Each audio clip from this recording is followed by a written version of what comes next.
Hello guys, Asad Yaqub here with the IELTS speaking demo. This is a mock test and I'm conducting this mock test with one of my students, Bilal. And Bilal is a bright student in my IELTS masterclass here in Lahore. So in this mock test, I'm going to ask him a number of different questions and he's going to answer. You can check his fluency, you can check his pronunciation, and you can see the way he is answering questions. And this demo will give you an idea how to speak in actual exam, right? So, all right, let's start with your IELTS speaking test. What's your name, please? Yes, my name is Mohammed Bilal Tariq. My first name is Bilal and my family name is Tariq. You can call me Bilal. All right, Bilal, do you work or study? Well, I work. I'm actually working for an American company. Previously, I was studying, but now I work for an American company. It's a logistic company, so I'm responsible to manage drivers. Okay, now let's get started. It's speaking part one, and I'm going to ask you some questions. How often do you go out with friends? Well, I don't go out that much with my friends. I have just a couple of friends, 2 or 3. So when I'm actually free, when I'm on weekends, usually when it's my day off, I go out with my friends to a restaurant or maybe to attend an event or something, a concert. But for the last couple of months, I've not been going out with my friends, but I used to go out a lot with my friends. All right, tell me about your best friend at school. Well, when I was in school, my best friend, it was in 7th standard. His name was Kavi. He was a wonderful friend because our mentality actually aligns really well. And after that, when I got admission into a university, there was a best friend named Haris, which I loved the most, the way he dressed, the way he say things and the way he engaged with me. And our interests are absolutely the same. The things that he like, I like as well. So it's actually a really great time with him when we visit a place or when we decide to spend time together. Okay, how friendly are you with your neighbors?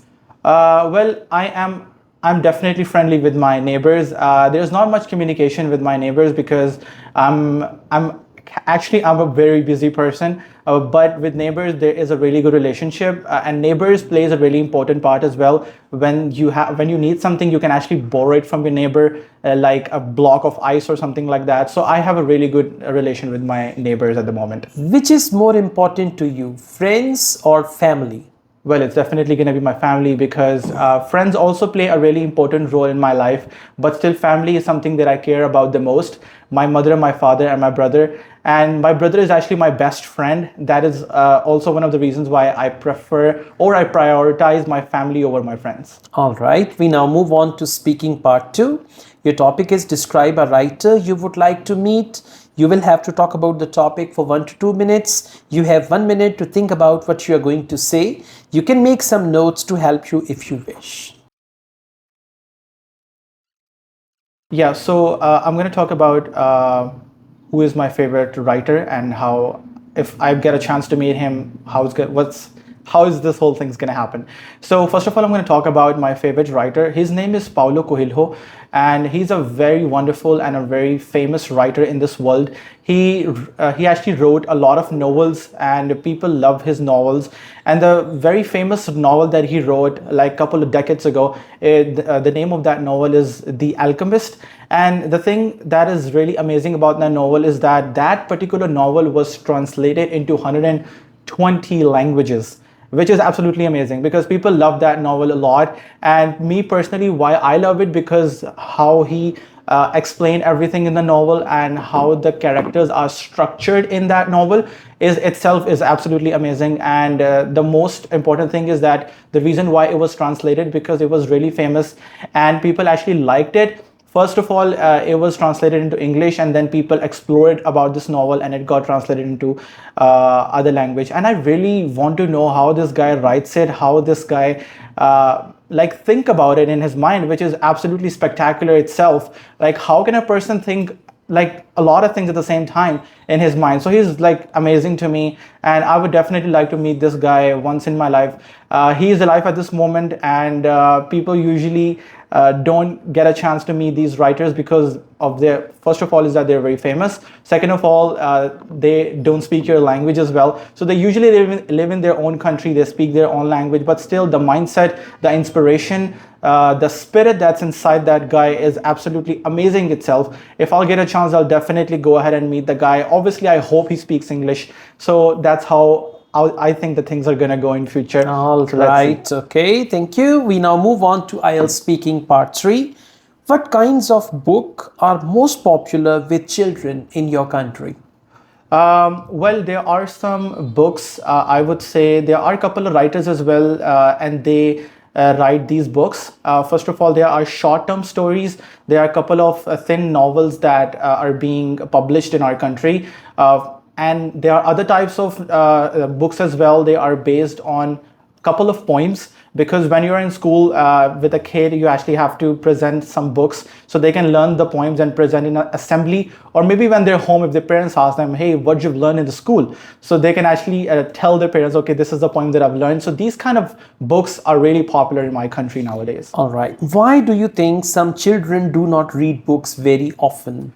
Well, the new generation, today in this century, people are more into electronics. They parents actually buy their children tablets, phones, or maybe other electronic items. So nowadays they are more screen addicted children. They don't invest their time in buying books or maybe reading those books, because these books are actually available electronically. They can actually read those books even if they're on an iPad, or maybe they're using a phone. They can actually read those books as well. Mostly people or children don't prefer books because they are super chunky and they don't like to carry this around. So they just grab their laptop or maybe their iPad and just open it. There's a particular device that's really famous named as Kindle. Children also buy those to read those books. All right. How do you think children can be encouraged to read books?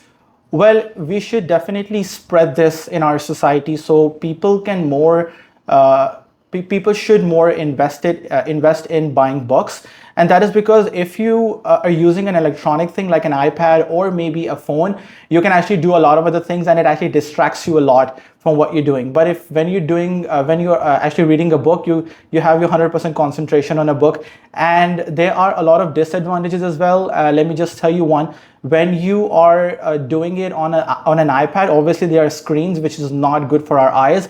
And children, their eyes are not that developed, so it's not a good impact on their eyes. You can see me, I'm wearing the glasses because I used to use those iPads a lot. So yeah, I would actually prefer children buying books instead of wasting their money on getting an iPad. Okay. Are there any occasions when reading at speed is a useful skill to have?